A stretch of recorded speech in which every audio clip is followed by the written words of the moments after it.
माझं सोलापूर न्यूजमध्ये आपल्या सगळ्यांचं स्वागत। कुगाव तालुका करमाळे येथील उजनी जलाशयातील इनामदार वाडा पूर्णपणे उघडा झाल्याने या ठिकाणी पर्यटक गर्दी करू लागले आहेत। उजनी धरणातील जलविहार नौकानयनाचा आनंद व तसेच ऐतिहासिक किल्ल्याची सहल करण्यासाठी दूरवरून लोक येत आहेत।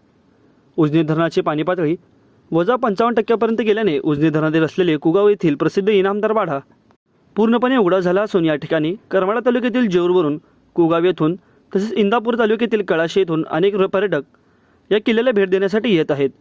उन्हाळ्याच्या सुट्टीत उजनी धरण परिसरातील कोटलिंग मंदिर व कुगाव येथील ऐतिहासिक इनामदार वाडा व परिसरातील इतर ठिकाणाला भेट देऊन उजनी धरणातील पाण्यातील नौकानयनाचा आनंद लुटण्यासाठी अनेक जण शालेय व तसेच नौकादार मंडळी येत आहेत।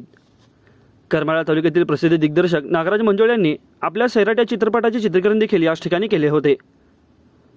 उजनी जलाशयातील प्रसिद्ध इनामदार वाड्याकडे अनेक पर्यटक दररोज येत आहेत।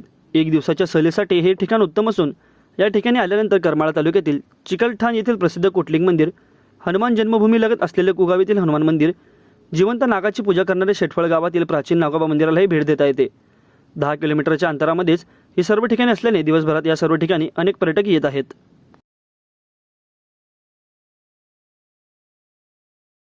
माझं सोलापूर न्यूज या यूट्यूब चॅनलला सबस्क्राईब करा आणि बेल आयकॉन प्रेस करायला विसरू नका।